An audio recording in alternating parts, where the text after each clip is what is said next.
set. Yeah, well, I'm very great. I work at council. So I brought somebody, so it's not that cool. I wish he, I mean, yeah, is he still in I think he left. He's in Chicago. Yeah. Since you're way, I haven't had to study looking in here. Put it on, why don't you put it on Yeah. the trip? Yeah? Yeah. That's what That's your goal better. is there. Yeah, Okay. that's better. All right, cool. Just hang on the back. Okay. I put that on that. Yeah. I've done that. We got the same amount.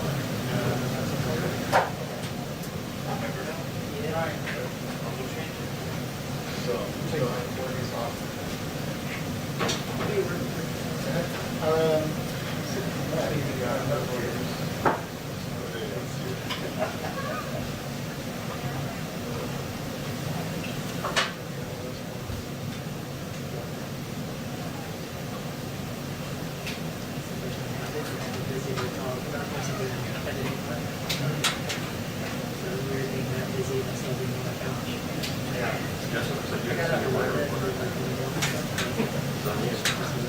For what?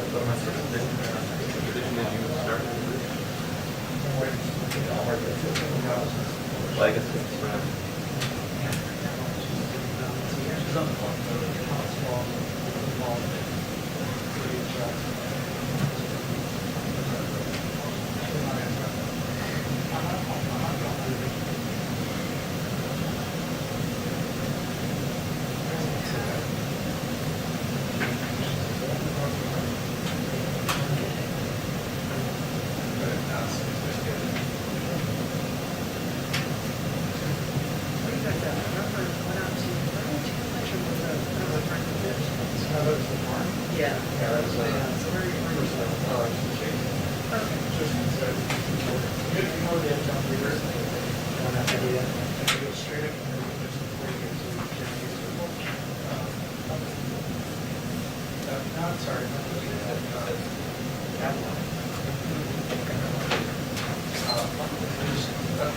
Right here and just two blocks.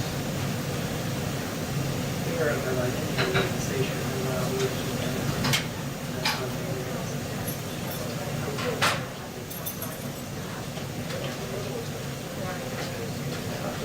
not usually, it has like the last couple of days, yeah. Basically, I had to go on you, and all the way around, like in through the side. It seemed like it was very easy. Inauguration, I had to go, I was just on the wall, it's so easy. Yeah. Much rest at all. Yeah. I've been on the wall, so I worked with this one. That's so interesting. Yeah. I swear, football, seven networks. Yeah. It seemed like seven.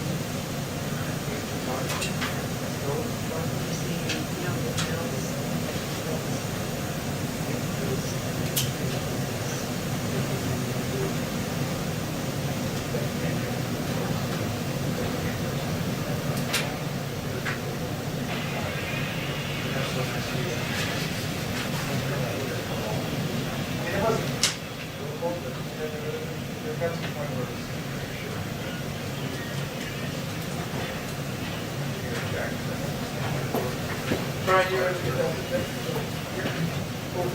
yeah. You know the flag? Huh? The flag. Flag. You know, if you allow me, because nobody wants to get sick. We're agents of each other. Yeah. How? Can I see your wristband? There. Yeah, you too.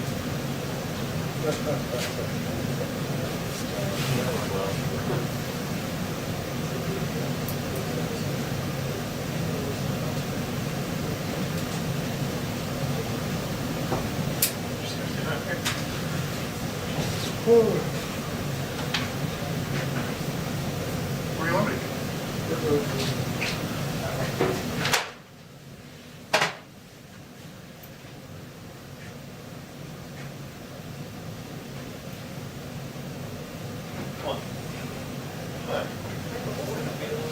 What do you want?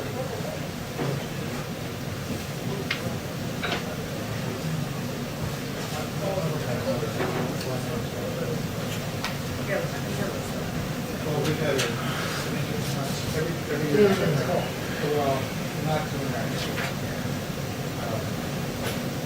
For the last one. So that, pretty much.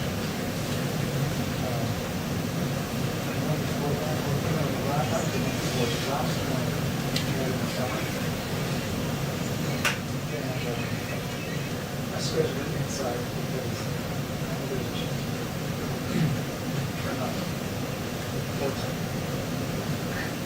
And there's a hole. There's one little hole in the roof, and it was written,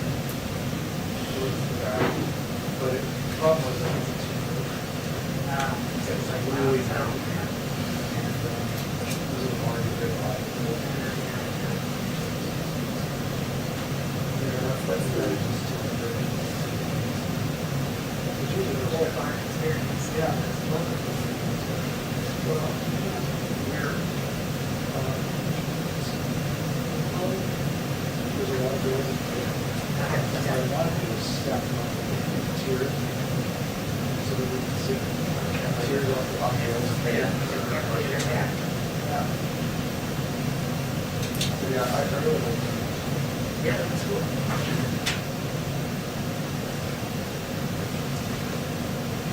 Yeah, let me know if we have that.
I mean, we did for the inauguration and stuff.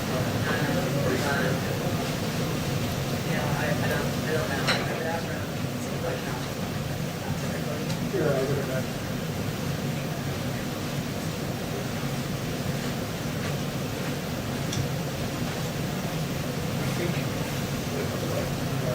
Based on that, Yeah.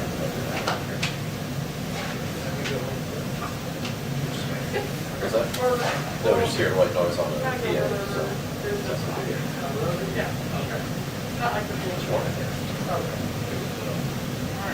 How's that? okay, I think, I feel good. Am I directly like your camera?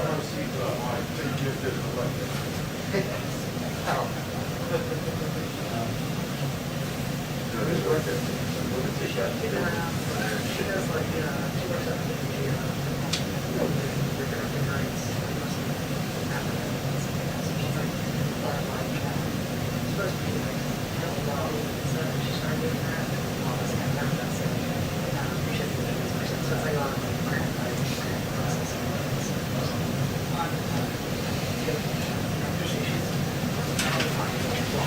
Are you getting that? No, ISP. You're right. I'm over here. Down low there. Yeah. Watch it close. Getty's Keep that alive. Yeah. Alex is. Yeah. No, Jada. Oh, no, you're right. You're right. You're right.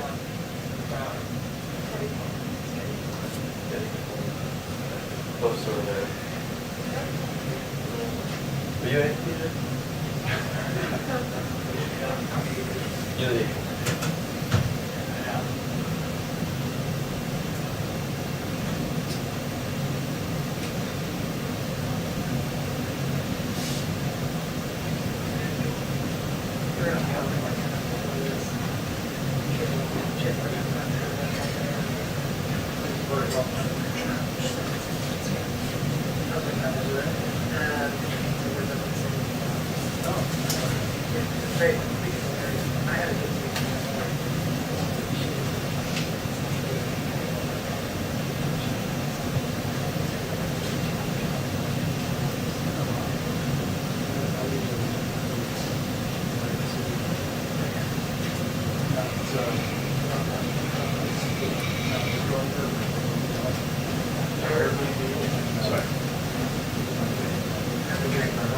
Train station, they're downtown there.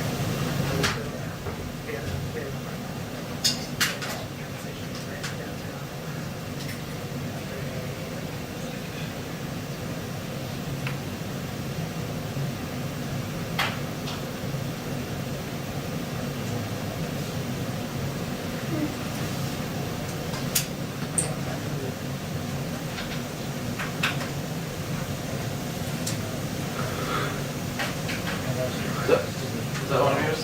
It's a night now. I don't know who did it. Oh, it's Jada. I think it's Jason.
That's it.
yeah.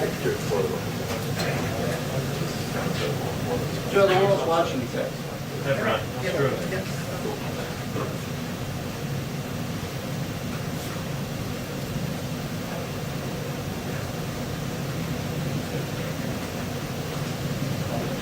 For our starting positions, there's always a safe space in the middle of that wall, but none of us are.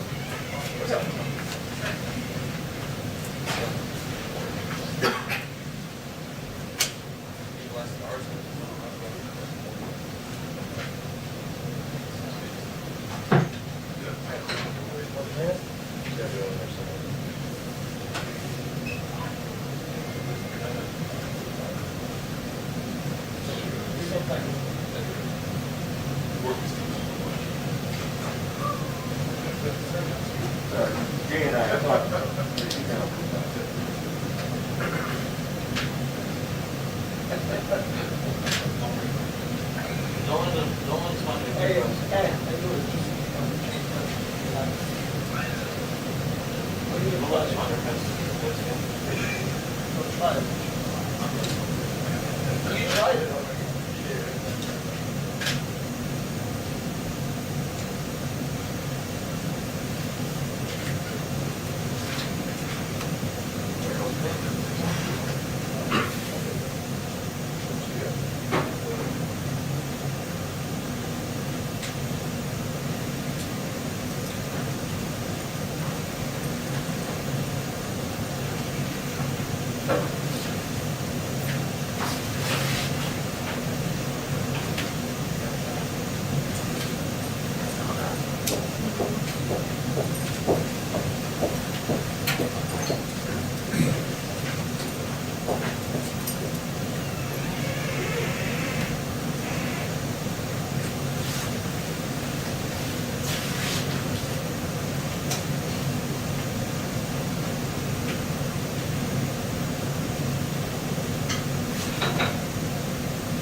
no update for you.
Two-minute warning? Yes. 2-minute warning. Thank you. You're welcome. No, thank you. Tap. Let's do this. Good luck, Mike. Bring it back. Well, the fact that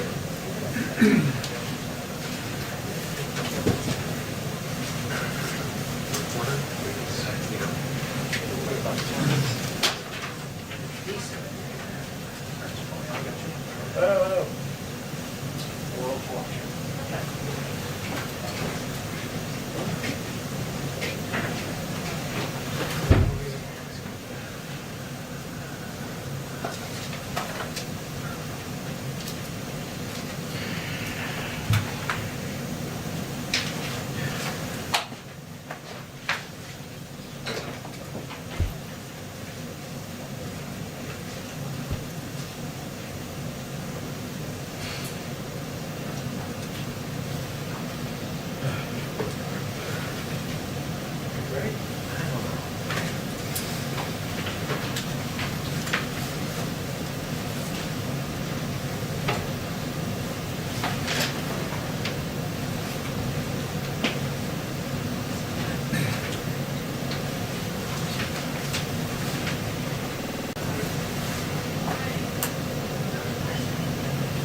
Good afternoon, everyone. Happy Friday.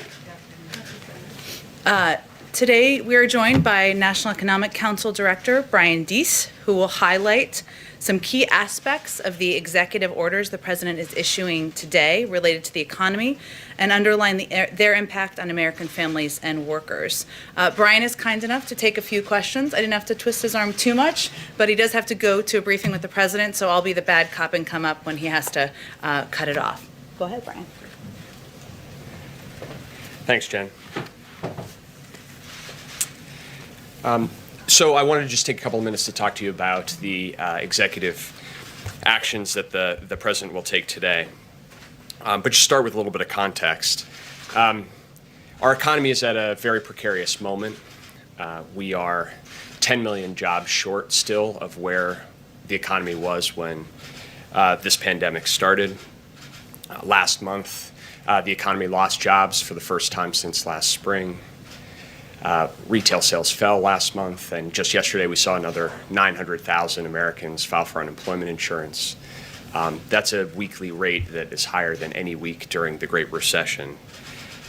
It's a moment that requires decisive action to beat this pandemic and support the economic recovery that American families need. That's why a week ago, President Biden laid out a comprehensive American Rescue Plan, a plan that is focused on changing the course of the pandemic, getting students back in school, and giving families and businesses a bridge to the economic recovery, while also addressing the stark inequities in our economy that this crisis has exposed.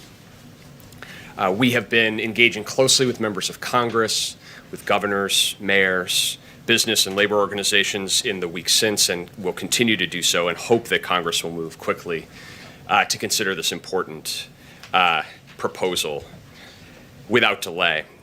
At the same time, the American people are hurting, and they can't afford to wait. They need help right now, and that's the motivation behind the actions that the President will take today. I want to be very clear. These actions are not a substitute for comprehensive legislative relief, but they will provide a critical lifeline to millions of families. So just to get into the specifics, the President will sign 2 executive orders today. The first directs agencies to consider a number of actions that will provide emergency relief for working families affected by the COVID-19 crisis within existing authorities and helping to correct some of the errors or omissions of the prior administration in providing families with relief.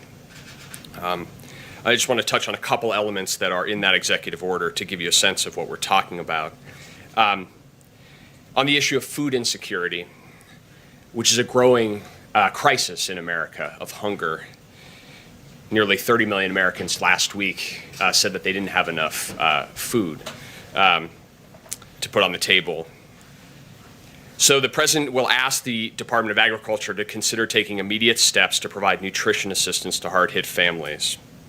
First, by increasing pandemic EBT benefits by about 15%. This is the program that is aimed at supporting families who traditionally rely on the school lunch program to provide meals to millions of kids through their schools. So in the pandemic EBT program provides direct assistance to families to cover those costs. But the way it is being implemented today doesn't get to the full costs necessary. So with these changes, an eligible family with 3 children would get about an additional $100 over 2 months to help pay for food. Second, increasing the SNAP benefits, emergency SNAP benefits for as many as 12 million low-income Americans. This is the core program targeted at preventing hunger in America. And these changes, again, for a family of 4 would mean about a 15 to 20% benefit increase. And third, revising the Thrifty Food Plan, which is really the basis for determining the SNAP benefits, is out of date and needs to be updated to better reflect the cost of a healthy diet. Another element of this executive order is to promote worker safety.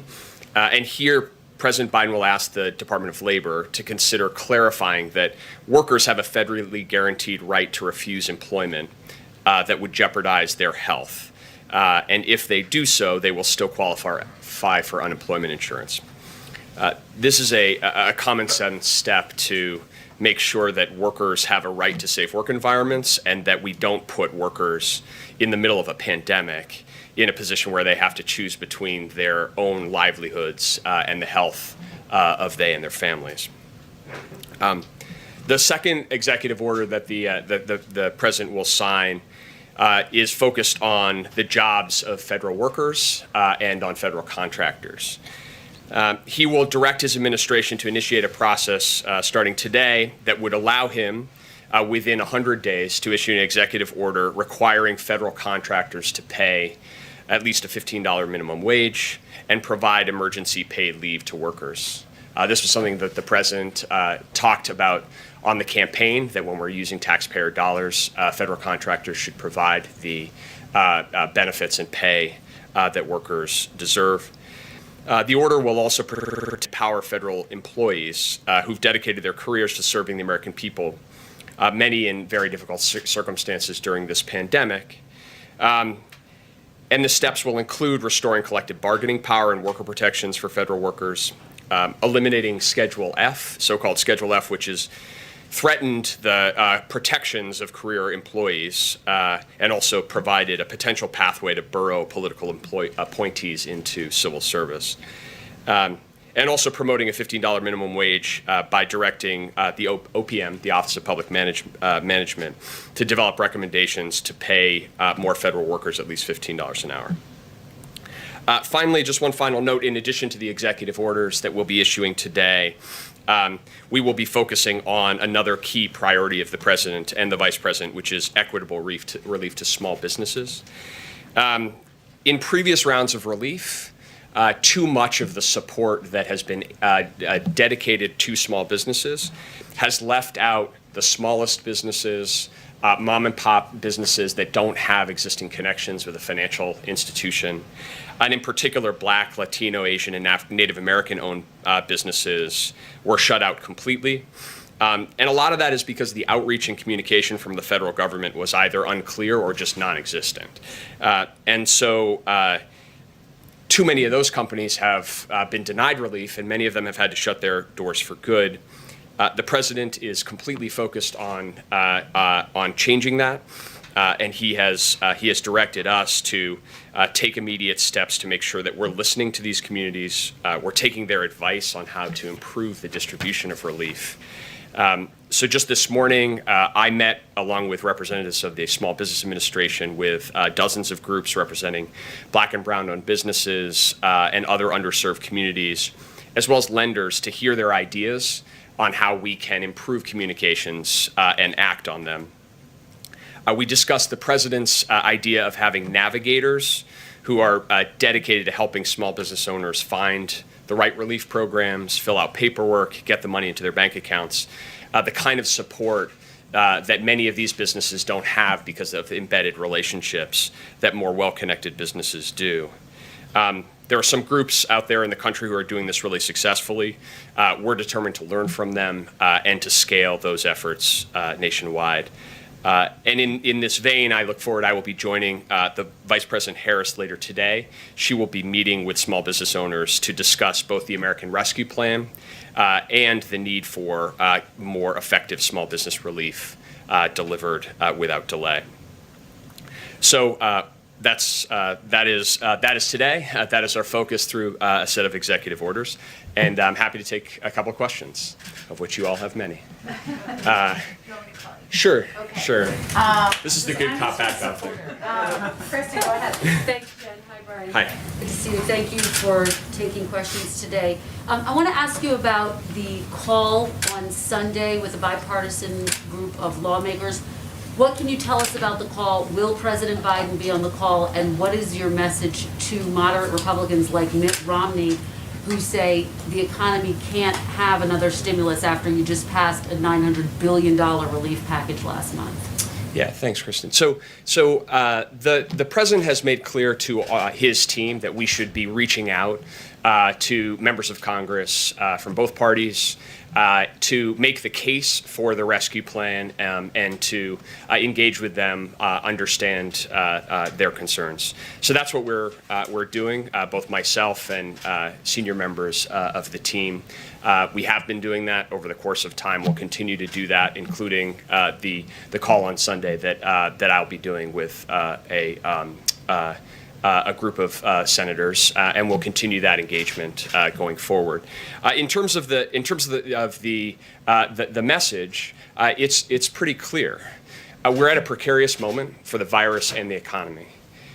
Without decisive action, we risk falling into a very serious economic hole, even more serious than the crisis we find ourselves in, and economists across the board, including today President Trump's former chairman of the Council of Economic Advisors, arguing strenuously that now is the time for that type of decisive action for the economy, and that we can't wait to provide the resources to make sure that we can open schools, we can get vaccine shots in people's arms, and we can provide that bridging relief to families and small businesses. There's a lot of support. I met with a group of mayors yesterday, bipartisan group of mayors from across the country. You hear from mayors, you hear from governors just crying out that in order to take on these crises, the public health and the pandemic and the economic crisis at the same time, now is the moment for that kind of decisive action. That's the case we'll be making. And just to be clear, Brian, will President Biden be on the call? And if not, why not, if this is so urgent? So, like I said, we're doing all outreach. The president has directed the team to do outreach to members of Congress, to business and labor organizations, to mayors and governors, and we're in the process of doing that. I'll be having that conversation on Sunday. You can expect that other members of the administration will be engaging with members of Congress across time as well. And just very quickly, Brian, if I could, what would a February impeachment trial, how would a February impeachment trial impact getting the COVID relief package passed? Look, I think that we are facing right now a period of multiple crises. And what we're going to need is to be able to act on multiple fronts. And so that's certainly, we understand, and as Jen has spoken to, we understand that the Senate has a constitutional obligation in this context. But we also have these pressing economic and pandemic priorities as well. So that's why we're engaging. That's why we're focused on making the case, and certainly with the expectation that Congress will heed that call and move forward. I promise to do a whole briefing after this, so just we'll do econ questions for Brian. Go ahead. Thank you very much. If you are able to pass this nearly $2 trillion plan, do you envision this being the last round of stimulus, or do you think you may need to do more? What I can tell you is if we don't act now, we will be in a much worse place, and we will find ourselves needing to do much more to dig out of a much deeper hole.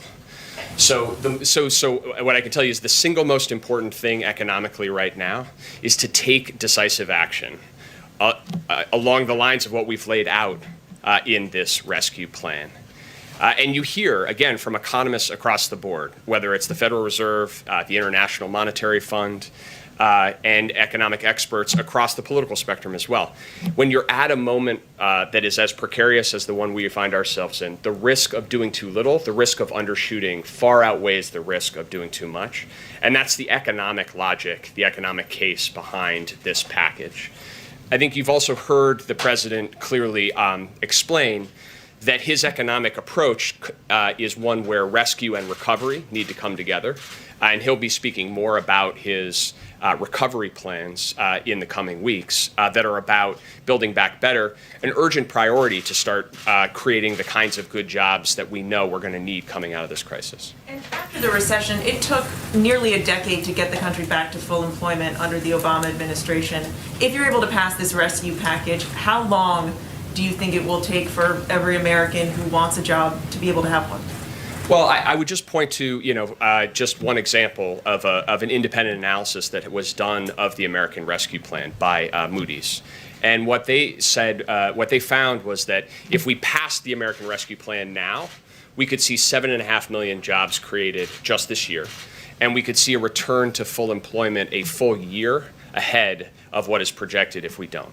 So those are the stakes involved. And without this kind of decisive action, we're going to have a much deeper economic hole. And that's why we are so focused on making the case for decisive action now. Justin? Thanks, Jen and Brian. I wanted to follow on Walker's question a little bit. The president has talked about seeking unity on this bill, but also being clear-eyed when there's policy differences. So I'm wondering if after this call, which is with sort of the bipartisan coalition that you'd need to get this bill passed, if you expect to know whether the White House will pursue legislation, bipartisan legislation, or sort of head towards legislation through reconciliation. And I'm also wondering if you could talk about what sort of red lines will be, the point at which you say, okay, if you're not willing to negotiate about this in the bill, we're going to just start working with Democrats, as Speaker Pelosi and others have encouraged you to do. Yeah.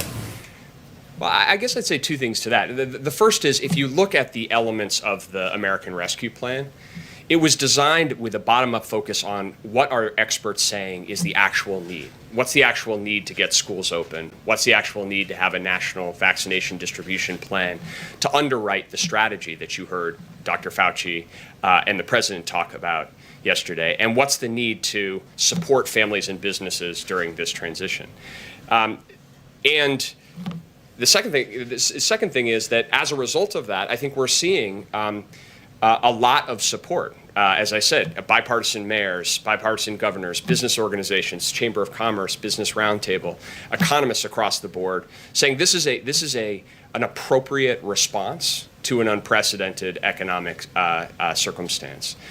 So that's the approach that we are taking, and that's the perspective that we are bringing here.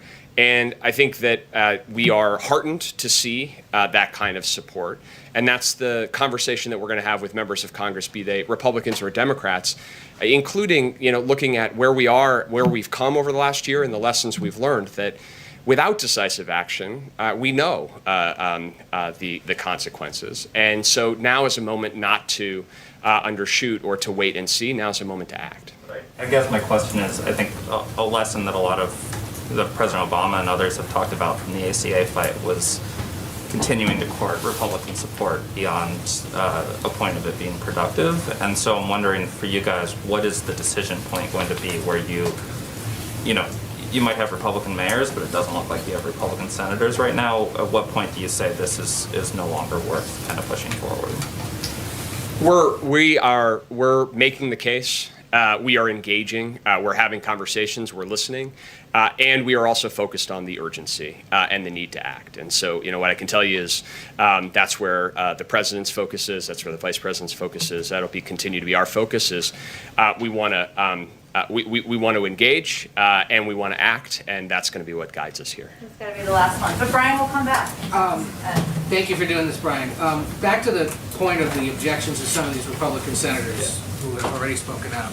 They say they just passed $900 million or so at the end of the year. Most of it isn't even out yet. How do you know, if that money hasn't gotten into the system yet, that you even need to release more at this point? Why move ahead with $1 trillion plan if the $900 million that's already been approved hasn't even gotten out there?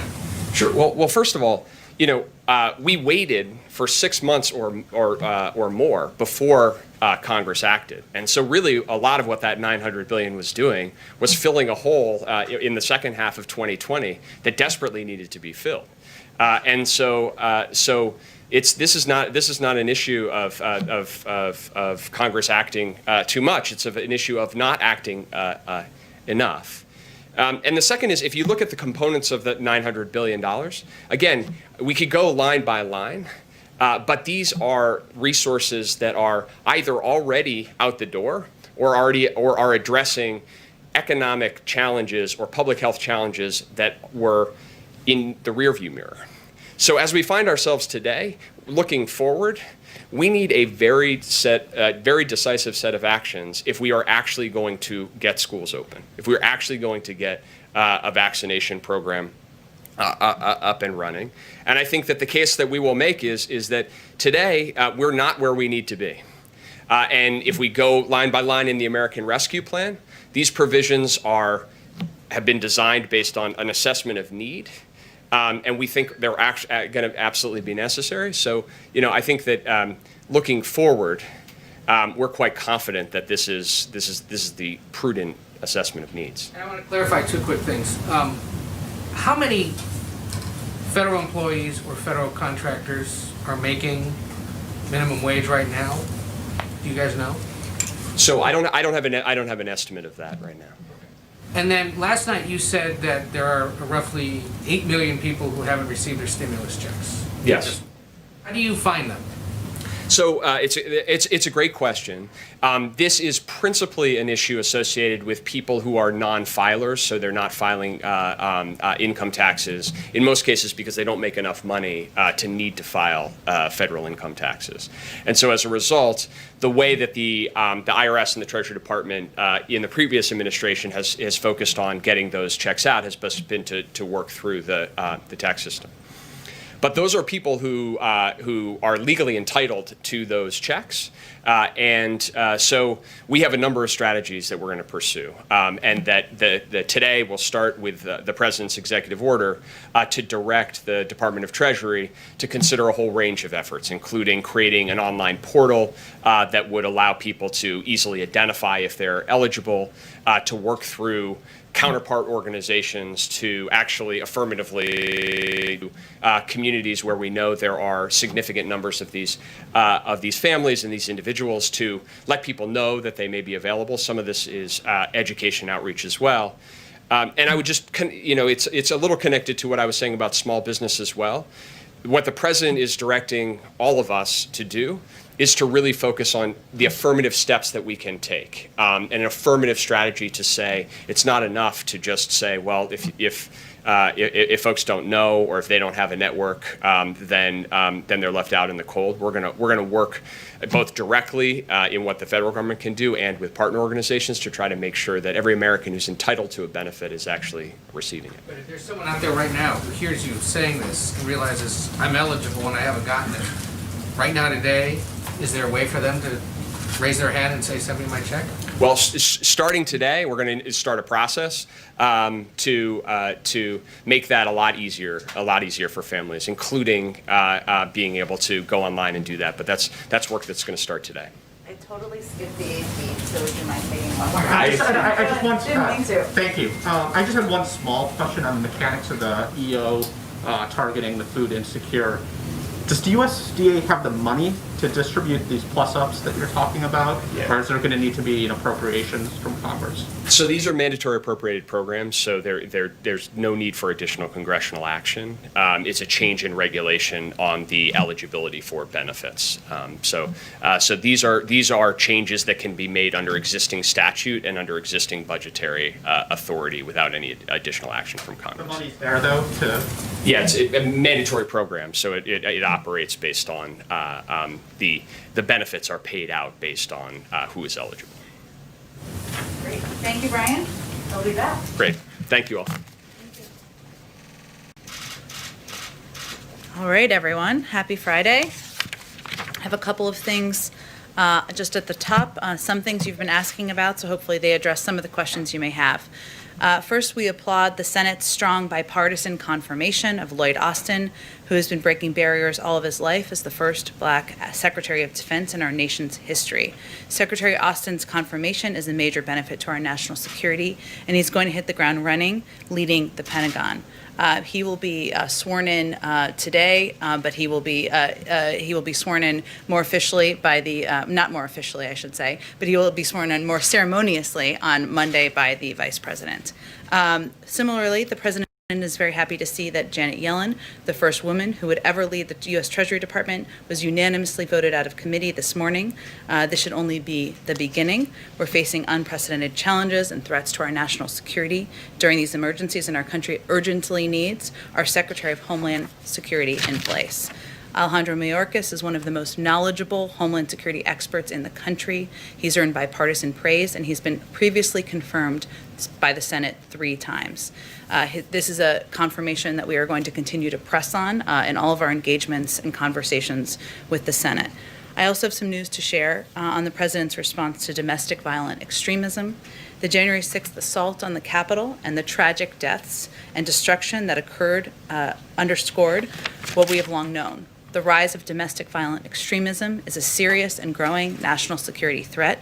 The Biden administration will confront this threat with the necessary resources and resolve. We are committed to developing policies and strategies based on facts, on objective and rigorous analysis, and on our respect for constitutionally protected free speech and political activities. Our initial work on DVE will broadly fall into 3 areas. The first is a tasking from President Biden sent to the ODNI today, requesting a comprehensive threat assessment coordinated with the FBI and DHS on domestic violent extremism. This assessment will draw on the analysis from across the government and, as appropriate, non-governmental organizations. The key point here is that we want fact-based analysis upon which we can shape policy. So this is really the first step in the process, and we will rely on our appropriate law enforcement and intelligence officials to provide that analysis. The second will be the building of an NSC capability to focus on countering domestic violent extremism. As a part of this, the NSC will undertake a policy review effort to determine how the government can share information better about this threat, support efforts to prevent radicalization, disrupt violent extremist networks, and more. There's important work already underway across the interagency in countering DVE, and we need to understand better its current extent and where there may be gaps to address so we can determine the best path forward. The third will be coordinating relevant parts of the federal government to enhance and accelerate efforts to address DVE. This considered, NSC-convened process will focus on addressing evolving threats, radicalization, the role of social media, opportunities to improve information sharing, operational responses, and more. Just a couple more items. As you all know, right now, the president and vice president are having lunch. This is something they look forward to doing every week. They'll be discussing their agenda, particularly getting relief to working families and containing the COVID crisis. And I'm sure they'll talk about the last 48 hours as well. Later today, the president will speak with Prime Minister of Canada, Justin Trudeau. We had confirmed that earlier this week. He'll also speak with President of Mexico, Andrés Manuel López Obrador. We'll have readouts of both of those calls when they happen. Yesterday evening, the First Lady held a virtual event to honor and show gratitude for the hard work of educators during this difficult time of COVID-19. She was accompanied by the presidents of both the American Federation of Teachers and National Education Association. Over 11,000 educators attended the virtual meeting. Today she will tour the Whitman Walker Clinic in Washington, D.C. to highlight and promote support services for cancer patients and caregivers. And while I know that was in our guidance, we want to use this platform here to also share with you information about both the Vice President and the First Lady moving forward. One more item as well. Earlier this morning, or late this morning, I should say, the President called General Daniel Hokanson, who is the head of the National Guard, to thank him for not just his work of the last few weeks, but the work of the National Guard over the last several years. He talked about his own personal commitment and connection to the National Guard, given his son had served previously. And he offered assistance, any assistance needed of both the government, but also on a personal level, and asked him to reach out if there was anything that he ever needed. I will stop there. Just a few updates. So, Amar, why don't you kick us off? Thank you. I know this has been asked of you multiple times, but now that there is a impeachment trial imminent, does President Biden have a opinion on whether former President Trump should be convicted? And then secondly, with how this is going, you're now getting a little bit of momentum on confirmations. You have all that you need to get going on coronavirus, on the economy, and so forth. Is this just going to slow everything down? And does it also take away from the ability to unify? Well, first, remarkably, at this moment in history, we have some recent precedent of the Senate conducting an impeachment trial while also doing the business of the American people. And when the trial was being conducted last January, there were also hearings that were happening nearly on a daily basis, and we expect that type of work to continue. I'll also note, purely on an operational level, the House can also proceed and continue to do the work on the American Rescue Plan, move that forward, and we certainly expect and hope that they will do that. But what the president's view is, what cannot be delayed through this process is his proposal to get relief to the American people at this time of crisis. So he's confident, he remains confident after serving decades in the Senate, that the Senate members of both parties can walk and chew gum at the same time and go forward with the business of the American people. Does he believe that former President Trump should be convicted? Well, he's no longer in the Senate, and he believes that the Senate and Congress to determine how they will hold the former president accountable and what the mechanics and timeline of that process will be. Just on DVE, if you don't mind, are the tools and methods available to federal law enforcement? Are they what we need right now? Are we still stuck in sort of a post-9/11 mindset? And does there need to be really broad, radical rethinking about how we sort of approach things in the federal law enforcement? Well, the reason that the president wanted to do this review, the national security team wanted to do this review, is because it's a priority to ensure we are assessing what is happening in government and how we can do it better. So clearly more needs to be done. That's why the president is tasking the national security team to do exactly this review on his second full day in office. So it's sending an indication of that. Let me just give you just a little bit more information. Homeland Security Advisor Dr. Liz Sherwood-Randall has asked Joshua Geltzer to pioneer a scoping effort in the first 100 days in coordination with the Senior Director for Counterterrorism Lincoln's.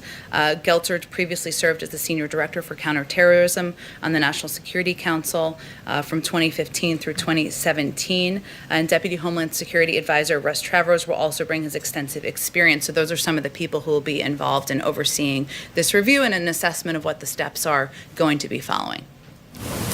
Go ahead, Kristen. Thanks, Jen. One on impeachment, and then if I could on COVID.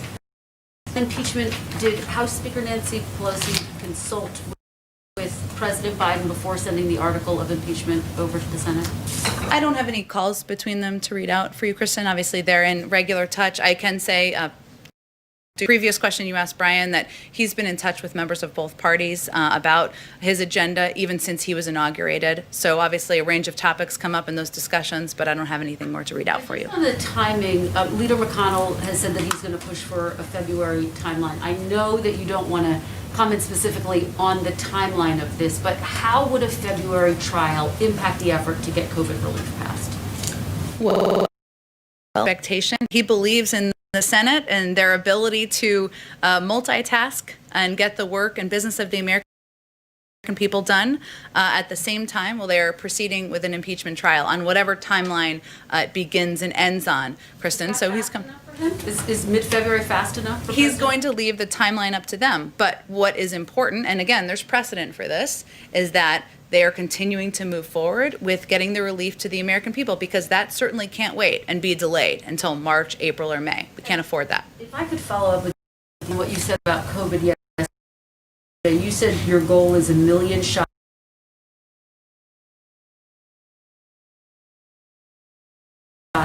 per day, which would double, you said, what the Trump administration was doing. According to the CDC, we have reached 1 million shots a day last week.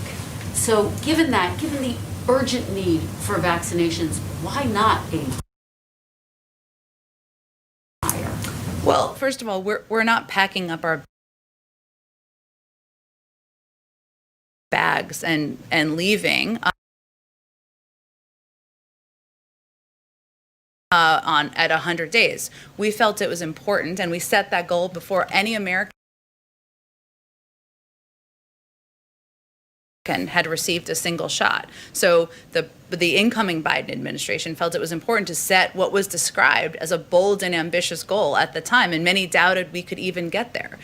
So we want to set our own markers and markers for the American public so that they know we're meeting our goal. If we surpass that, that's great. We're going to continue working after day 100 as well. But there are a number of factors here. Dr. Fauci also talked about. It's not just having the access to the vaccine, right? It is about addressing vaccine hesitancy. It's about ensuring we have the materials needed. It's about, and you all have done reporting, of course, on different issues going on in states from New York and others where there are concerns about supply, where there's confusion about the process, and we need to address that. So there are a number of operational challenges that are happening at the same time.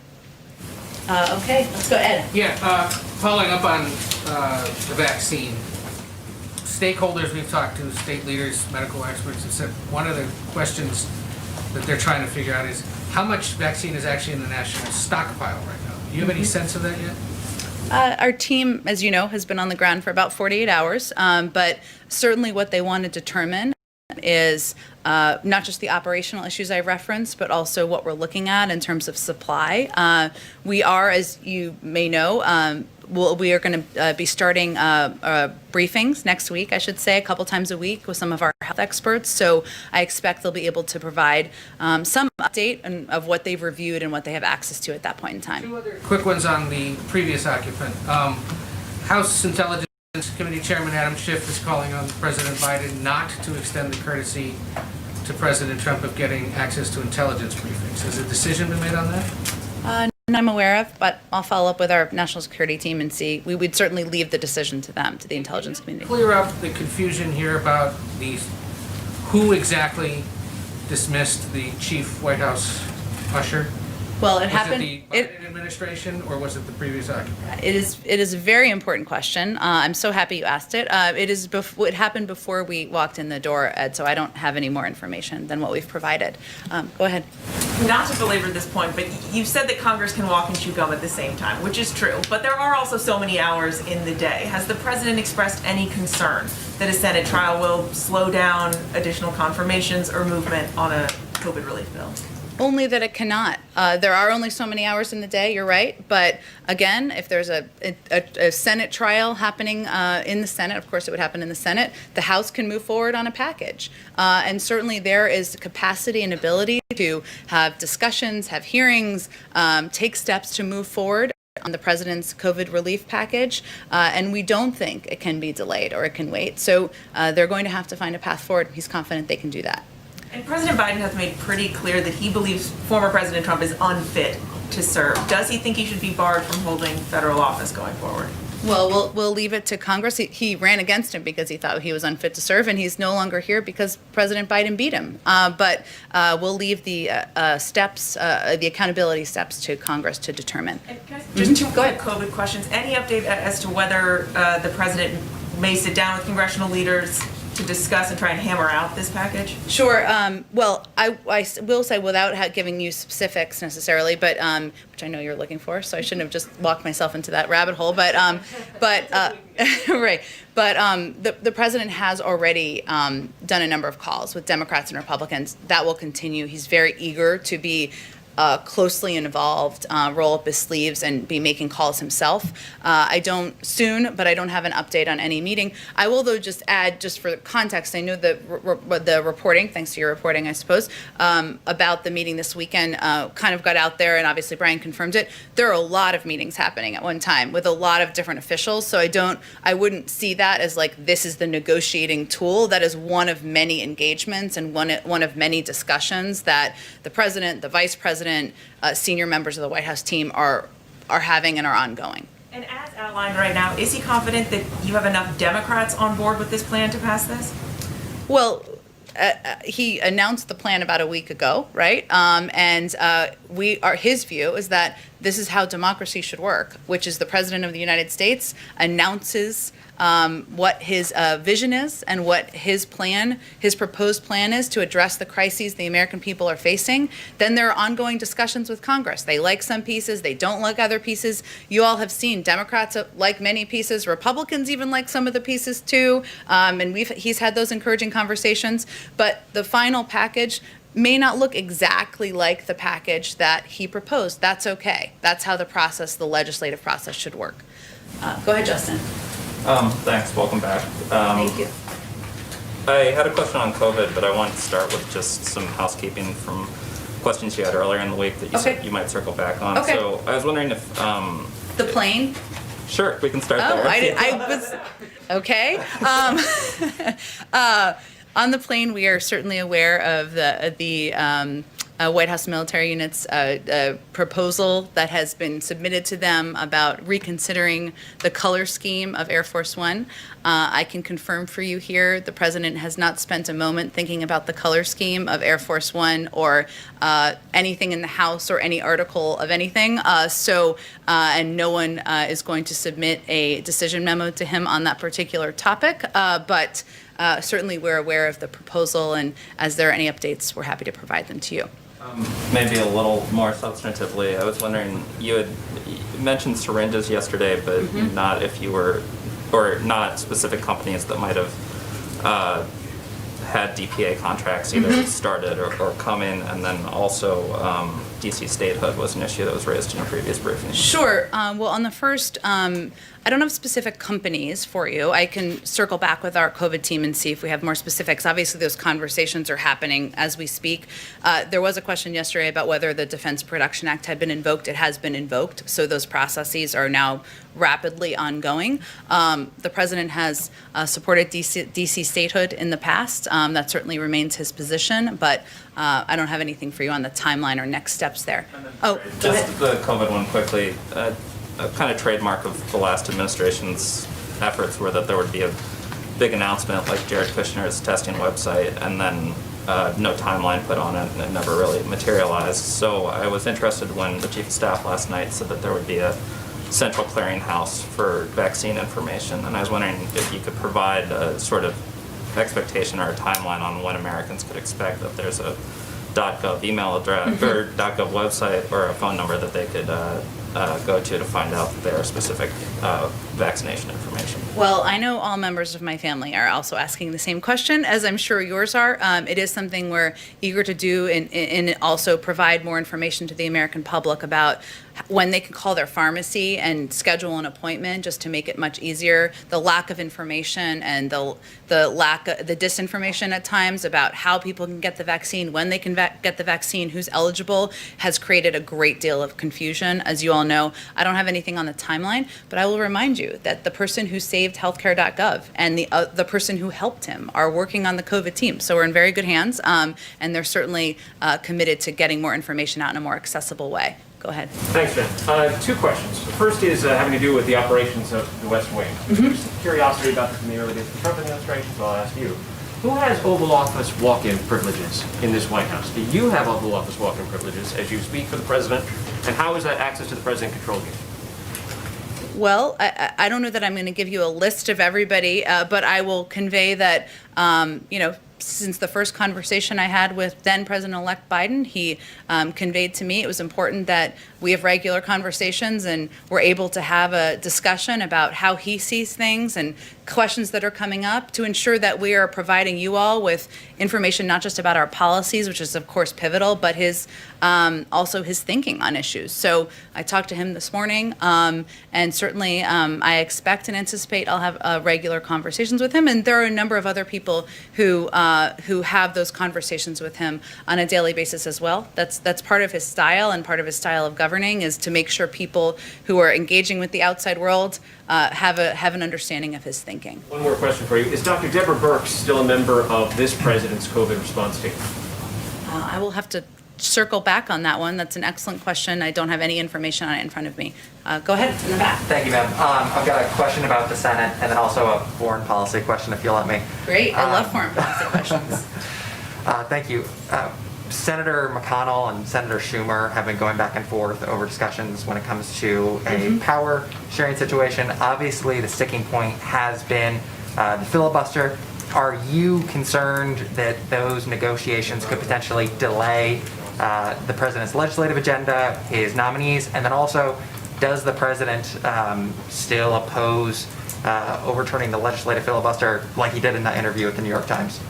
Sure. Well, the president's position hasn't changed, but I will say he's conveyed in conversations with both now Leader Schumer and Senator McConnell that they need to have their conversations, of course, but he is eager to move his rescue plan forward. He is eager to get relief to the American public. He wants to work with both of them to do exactly that, and he wants it to be a bipartisan bill. So that is his objective.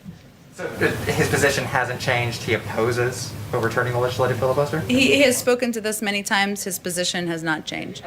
The previous administration, on their way out the door, declared that China's human rights abuses against Uyghur Muslims were, quote, crimes against humanity, and, quote, a genocide. Does the president agree with that determination, and will he keep it? Well, I know that our Secretary of State is just about to get confirmed, or so Senator McConnell tells us, and I'm sure he will be reviewing. I know he will be reviewing a number of the decisions and assessments that have made. Obviously, the president has spoken before to the horrific treatment of Uyghurs, but I don't have anything more for you on it. I can check with our national security team and see if we have a more up-to-date statement. Go ahead. Hi. Just a couple of quick follow-ups. The USDA aid for families that depend on schools to feed their children, that is $100 for 3 children every 2 months. I mean, is that too little, too late? What more are you thinking of doing?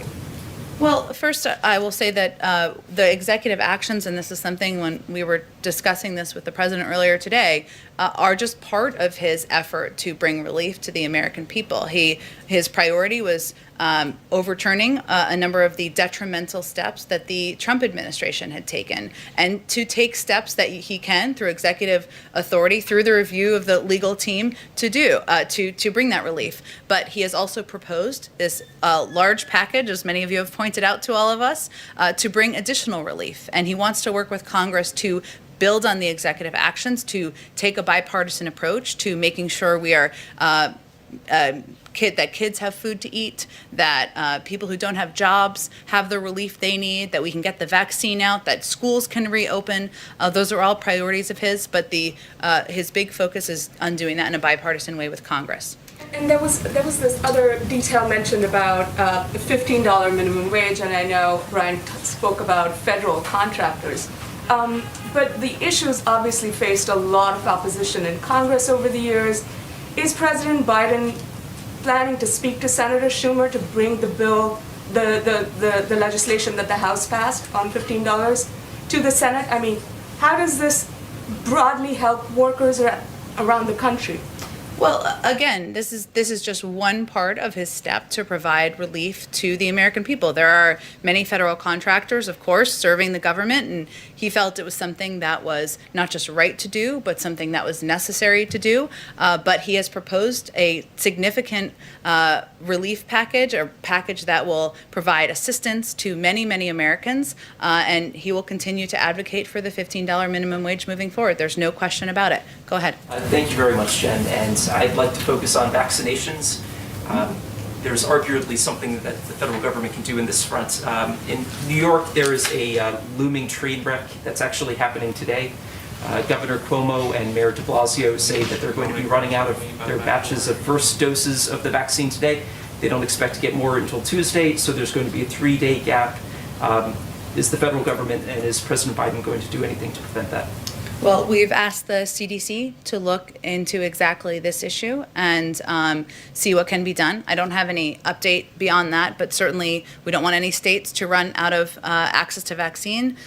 We are hopeful that in the weeks ahead, as we get our sea legs here and our team starts to operationalize engagement with governors, engagement with local officials, to provide them a greater understanding of supply, of what we are going to have access to in a time frame that's farther in advance, that we can avoid situations like this in the future. But we've asked the CDC to look into what's happening. Follow up on that. There's arguably a way that the federal government could just basically flip a switch and help alleviate some of this problem. New York City says it has 65,000 doses that are reserved for a second shot. Is the federal government considering allowing those to be used for the first shot so that there is not this 3-day gap of first shot vaccinations? Well, as you know, in the past, we have advocated for releasing additional access from the reserves, but we have really deferred to health and medical experts. So that's why we have asked the CDC to look into what the options are. So you've asked the CDC to look into this, so there's... Well, to look into, to have the conversation with officials in New York and to look into what is possible. But I don't want to get ahead of them. We want to lean into health and medical experts to make the decisions. Go ahead. Thanks, Jen. One of the executive orders that was signed yesterday requires that international travelers quarantine or self-isolate. Is the administration going to do anything to enforce that rule, or is it mostly an honor system? And then on coronavirus, one more. Has the president considered establishing any sort of national memorial to memorialize those people who died from coronavirus?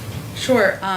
Both are excellent questions, and the first one I should have information on, but I'll have to follow up with you on both of them. I'm not aware of a discussion about the second piece, so that's an interesting idea, and I will bring it back to people and see if there's more to say.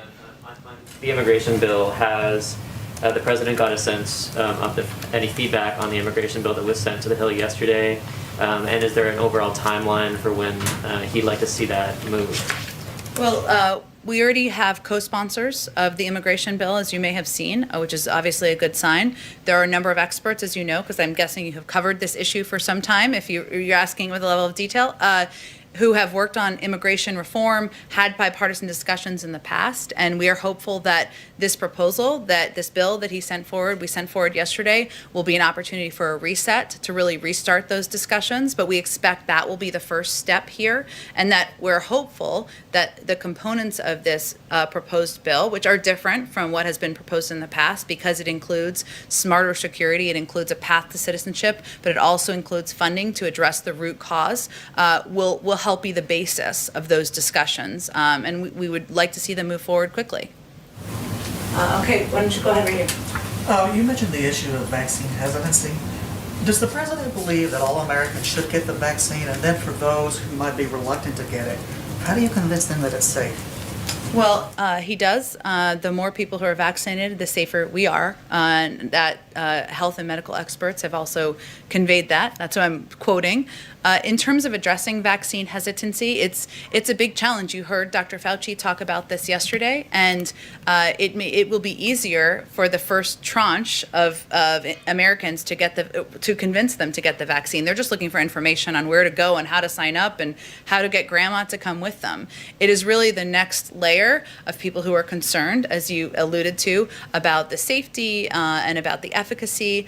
And unfortunately, there is a larger than should be percentage in minority communities, communities of color. And so we've been quite thoughtful, or we want to be quite thoughtful about how we do outreach and engagement. Obviously, it's making it accessible, so ensuring we have these community centers and health centers that can provide the vaccine, but also who's communicating on behalf of the government or on behalf of the safety of the vaccine. The president certainly will be doing that. The vice president will be doing that. I know a lot of celebrities have offered. That's okay. But what's been interesting in the data, or great, we welcome that. But what's interesting in the data is that local doctors and local officials, people from the community, are people who are often most trusted. And so we're really trying to empower and be able to fund local communities to be able to be the spokespeople to build that trust.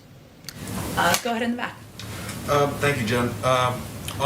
You mentioned that the COVID package, the talks may evolve, it may change the package, and there are already some things that you feel like there's bipartisan support for. Is there any consideration that's taken place or that may take place in separating some of these pieces out and passing the things first and foremost that may generate bipartisan support, given the urgency that you've talked about? Well, I will say, as Brian said, that our objective here, or the way that the package was designed, was to address the core issues of the crisis. So I think the tricky piece of that question is, do you delay vaccine funding to distribute the vaccine? Do you delay funding for unemployment insurance? Do you delay funding to reopen schools? Nobody wants to be having a conversation about why schools aren't reopened in May or June. Democrats, Republicans, no members of Congress. So there are key components in here that that in the package that was designed to address the current crises. So right now we're having a discussion about the big package, but as you noted, there are points of view, no surprise, about many components of it. We certainly understand that, and we welcome the discussion and engagement with members of both parties. And is there any timeline on the fact-finding period for the domestic violent extremism orders the letters that you've sent? Is there a period when you're expecting to get maybe some action? When we're getting the report back? I don't believe we have outlined that yet. We can follow up with you if there's a specific timeline that we're putting out publicly at this point. Go ahead. Janet Yellen in committee yesterday said that President Biden wouldn't be signing any free trade deals because the focus was on the domestic economy and infrastructure. Where does that leave the potential for a UK-US trade deal, which, is it months away or next year or year after?